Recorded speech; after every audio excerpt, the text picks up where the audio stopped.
Hello, everybody, and thank you for tuning in to the Liberty Report. With us today is Chris Rossini, our co-host. Chris, good to see you today. It's great to see you too, Dr. Paul. Good. We'll be talking about so many things, economic and the administration, and the fact that the achievements have been just astounding. We have no inflation whatsoever, and things are going. No recession. That was quick. I always tell people one recession, depression that we should look at and study was the shorter recession, depression in 1921, because the government kept hands off. So I figure, well, maybe these people are smarter than we think, because one day we had a pretty serious inflation number. Prices admittedly were going up about 10%, really going up about 15%. And all of a sudden there was a lot of people complaining about a recession. But it's all been corrected. So we're going to discuss that and find out what the secrets are. So because we pride ourselves in searching for the truth, and if they can do that, boy, we're going to have to reassess our values. Who knows what's coming up here. But, the other thing that's been in the news a lot, and Daniel and I have talked about it a bit, and that is the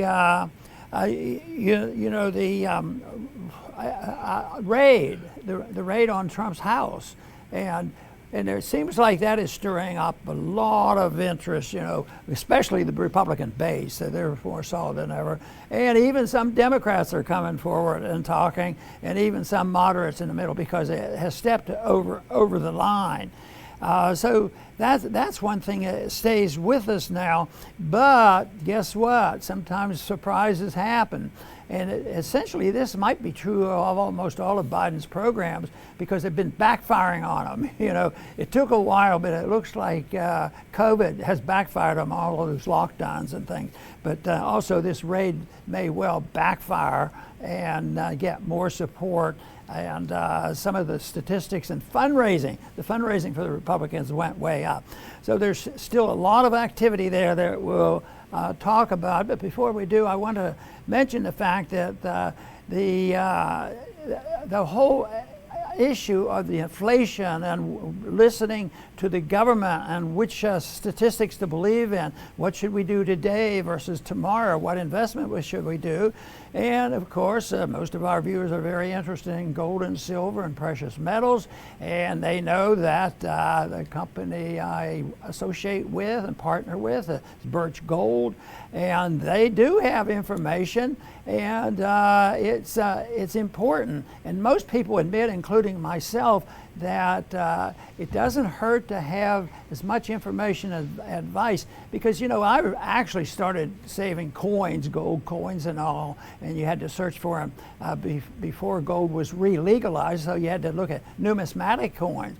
And as a kid, I would go through the pennies, and the silver, and save the currency, not the gold. So it's something I've looked at for a long time, so I have to individualize it. Back then, I remember precisely when gold was,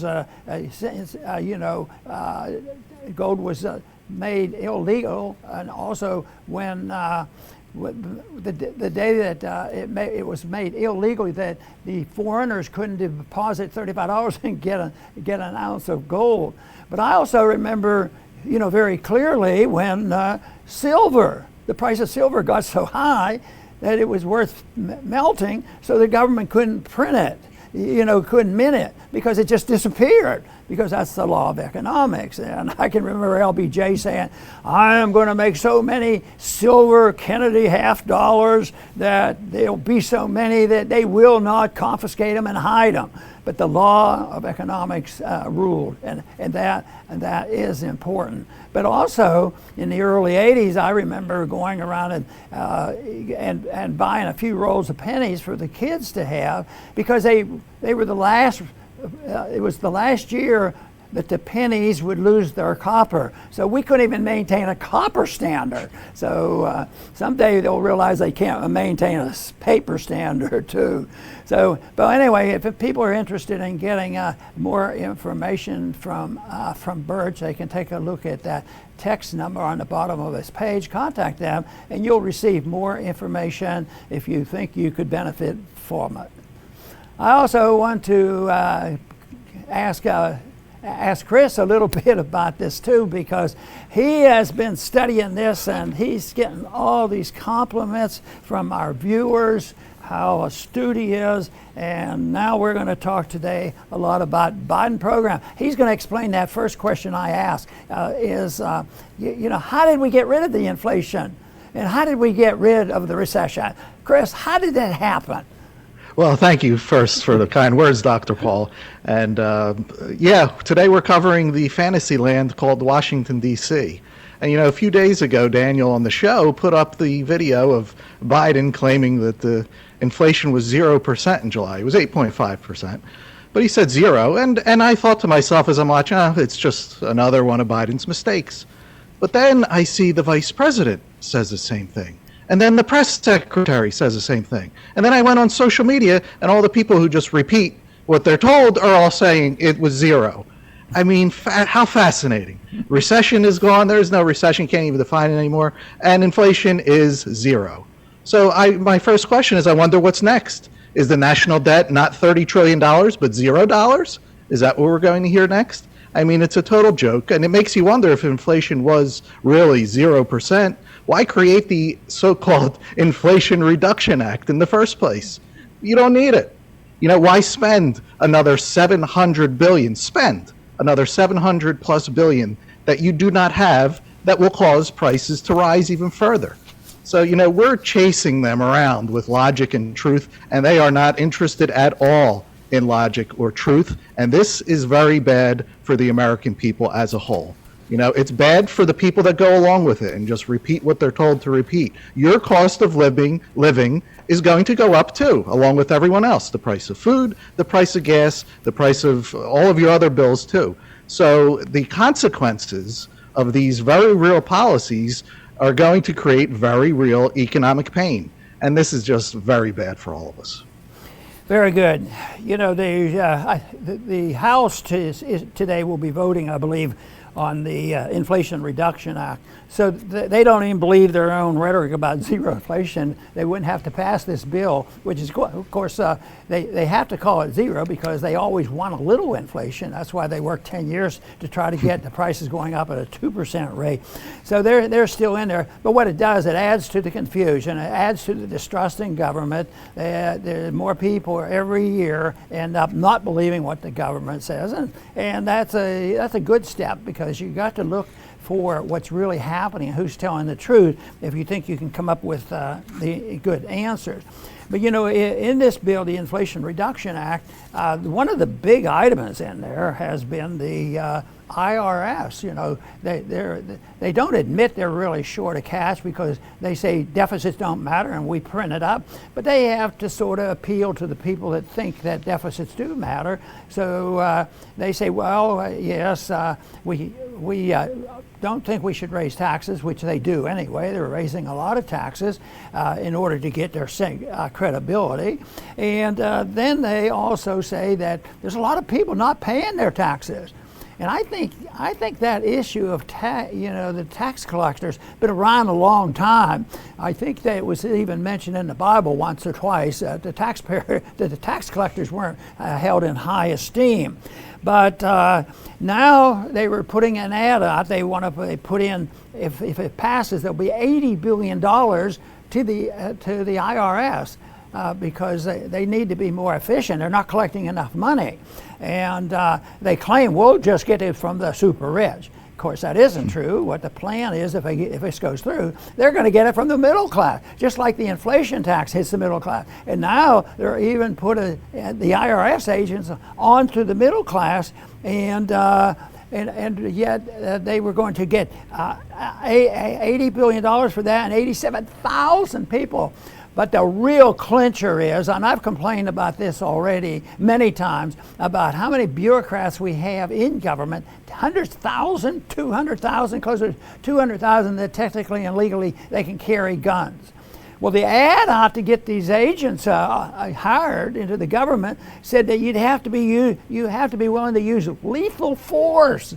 You know, they every once in a while have a racial type killing in this country by the police, and that stirs up a lot of trouble. But what they're doing is legalizing, you know, in a way, the IRS admits that if they need legal force, you know, if the IRS agent doesn't knock on the door and doesn't have a warrant or something like that, and you resist, you can be shot and nobody would be responsible. That's why ultimately it's reform that we need, reform where they don't need the money, and reform where, you know, another simple solution for this is when we repealed 1913, just get rid of the IRS, get rid of the, you know, personal income tax, and that would go a long way. But they have been posting and getting it, but it was in the papers and all that you had to endorse lethal force. Now they haven't changed their mind, but the ad has changed. I think they took down the ad or removed the part that they were advertising that. I guess they got a lot of grief. Thank goodness somebody sees something like that. But they'll go through with this. They're going to put more pressure on it. I believe absolutely the pressure is going to be on the middle class, just like the inflation tax. And there's going to be very little done because the momentum is so strong.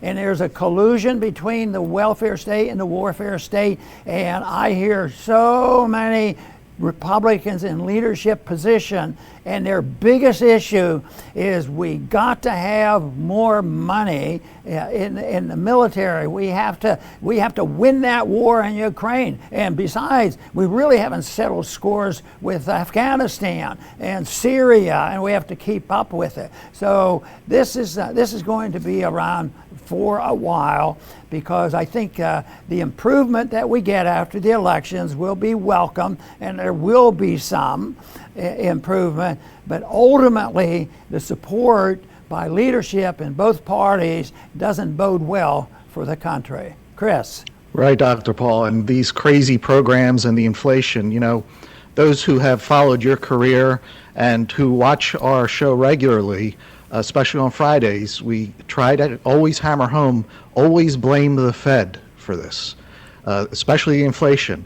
However, we live in a world where every ability for us to come to that conclusion is barred off. They're going to blame everybody else except the Fed. You know, what was the first thing we heard from Biden? Oh, it's Putin's inflation. He went across the world and blamed that guy. And then you have Republicans here who say, no, it's Biden's inflation. They're both wrong. It's always, always, always the Fed's inflation. They are the ones that create the money, not Putin and not even Biden. You know, so when we see tens of billions go to Ukraine, 700 billion for Inflation Reduction Act, 87,000 IRS agents, where are they getting this money? They are 30 trillion in debt. They're not taxing us directly. We don't go out to our mailbox and open a thing and say, oh, here's my share of the to pay for the 87,000 IRS agents. No, they don't tax us directly. Do they borrow the money? They borrow some of it. Some foreign countries, for reasons I don't understand, are willing to loan our government money, but they don't borrow all of it. So it's the Fed that prints the money, that gives these people the ability to live out their fantasies in the real world. Otherwise, you could stick all these politicians in a room and they'd be like, well, let's spend 700 billion and 60 billion. And, you know, every day we see the numbers and the headlines. They wouldn't be able to do it without the Fed. It's just not possible. So the Fed is the root problem of all of this. And the more people that understand it, the better. And, you know, they daydream and they, you know, use terms like there's no inflation and that we don't have a recession. And everybody knows that's nonsense. They don't believe that. But the worst part is what they're doing isn't neutral. It isn't like they didn't do any good. They've done all this harm. Everything you've mentioned, Chris, will do harm. They are going to raise the taxes and they are going to raise the spending. And thank goodness that, there will be a lot of inefficiency there. A lot of people are going to suffer by the threats, from the IRS, and there's going to be a lot of that and a lot of fear created. But they're not going to be very efficient, and the spending will continue because they're spending money on something that doesn't work, and most things that government does doesn't work. And this will continue. But there are 2 points that I want to make about this. When they use right now, the student loan is estimated that they're going to lose about $200 billion. Well, Henry Hazlitt wrote a pamphlet once, and it was entitled "Instead of What?" And that is, when you send the money to the government, and we won't even question how and what it's going to do, but if you send it to the government and it doesn't create wealth, then what could it have done? Nobody asked that question. Well, $200 billion that we've just lost in student loan, can we say that we created $200 billion worth of good education? And look at our schools. It's all part of the tragedy of COVID and the lockdown and the destruction of civil liberties. So people ought to always ask, when they see $10 or $10 million or $10 billion going, how could that have spent if the people would have been able to keep that and not to have to pay any tax on it? And the other thing to remember is, when the government creates the new money, prints the money to accommodate this runaway government spending, that there's no increase in wealth. Just because they send out $50 billion or more, they send out trillions of dollars this time, but the growth and the economic growth did not occur. Matter of fact, there is no translation and correlation. If they send out $5 trillion, if they get $1 trillion worth of growth, they might do it. But so it's very, very expensive. It's a failed policy, and that's what we're facing, a crisis that has confronted us. And we hear a lot of talks, and the best they can do is, why don't you just go ahead and daydream about the day that recessions didn't need to happen, and we could get rid of them by just getting our hands off it, let the people go back to work and cut their taxes and cut the regulation. No, that's not it. We're in the midst of something that the momentum is so great that we have to have really a revolution in thinking about the benefits of liberty versus the tragedy of the authoritarian state. Chris. Excellent, Dr. Paul. I'll finish up with my final word here. When you're in our business, we have to know the competition. So our competition is a very, very old one that goes all the way back to the beginning of man, and that's the lust for power. And the people that have this affliction, I'll call it, they always have the same defining characteristics. They want no restraints on their power. And if you go back and read about the Bolsheviks and the Maoists, and even before them, anybody, any of the bad guys through history, it's all the same. They want no restraints. They don't want any religious or God, any restraint on their decision. So they just, that's superstition, write that off. They don't want traditions or accumulated knowledge to guide them. Just like capital is accumulated and we benefit from it, so is knowledge. It's accumulated century after century. They want to abolish anything from the past. They don't want laws to restrict them. They break the Constitution every single day. As we speak, they're breaking the U.S. Constitution, which is supposedly the law of the land. They don't want that to restrict them. They don't want biology to restrict them. That's how crazy it's gotten. We all see those crazy headlines. Basically, they don't want the truth. It's too much of a restriction for the truth on them. So they want to do whatever they feel in the moment. They want to say it, and that is the law, and they have people to enforce it, and everybody's going to obey. Obviously, this cannot work, but this is what they do over and over, and they chip away at this over, through the decades. If you go back to the early 1900s, they wouldn't put up with what we put up with. But it's been so washed down, the American mindset of liberty, that you don't know any different. So the good part is this falls apart. The bad part, it's not pretty when it falls apart, but when it does, it will be a prime opportunity for people to speak the truth. And if you're going to form a government, it must be heavily restrained. That's what our founders, worked on. They wanted to restrain it. They know what happens when people get too much power. Their, experiment failed. Who knows what the future holds, but we have to know at least which direction we want to go. Very, very good, Chris. The difficulty we have is people have latched on to authoritarianism. And Chris, you pointed out perfectly, talking about power. There are people who have been throughout all of history who have sought power, and they seek to be the authority, and they want to hide from and reject and ridicule a higher law. That's silly stuff.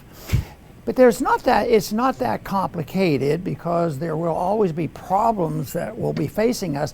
But what are you going to have if you don't have authoritarianism? When you have chaos, when there be chaos in the streets, and people would be suffering and they wouldn't have homes to live in, all this nonsense. But the thing of it is, what substitutes for the authoritarianism of a few people telling the masses how they have to live and how they should be taxed to take care of those who have the power. It's the principle of voluntarism, and that means really voluntarism. Two individuals getting together, and as long as it's voluntary, there's no place for government to say who should get together and what their activity should be if there's no physical violence. And it's no more complicated than that. I mean, if an individual can be diverse on their own territory and do what they want, not hurt people, and if two people can do it, why can't everybody do it? Have voluntarism, because we have to confront the people that Chris talks about, the people who want the power. And it's something that's been discussed for centuries and centuries and throughout history, and we're not going to see it disappear quickly. But it's also, there's a big difference. Chris mentioned the condition, in this country, 120 years ago, before the progressive era started. And things were a lot better because they were closer to accepting a moral principle of a higher law, rather than saying whoever has the power, because their argument is you have to fill it into the power, because nobody knows what the truth is. Who said that not killing people is the final truth? You shouldn't murder and steal, and that there should be something like property rights. So if they don't want to reject it, they have to fill it up, and they fill it up with authoritarianism. And that's where our problem is. And it's not a lack of government problem. It's a problem of too much government, with a lack of emphasizing the fact that if people are left alone, you solve the problem. Well, many excuses given by those who want more government is we need diversity, we need to control the schools, we need to dictate everything that they teach, all the subjects and everything else, and because we don't want anybody to be left out. So look at what's happened to our schools, and look at what's happened to this absolute coercion through, they will devise the diversity. That's how they will bring people together and benefit from their great wisdom. Well, the great wisdom, I think, ought to come in a form of get the government out of our lives and let people assume responsibility, because people are much more responsible for themselves than a lot of people believe. I think there's a lot of good out there. It's just that it gets locked down, and there's too much lack of interest and determination by the people who know better to go along with it and allow the people to get ahead. But that's shifting. That's what I think we're seeing, in this atmosphere and this election coming up. People can finally get pushed too hard.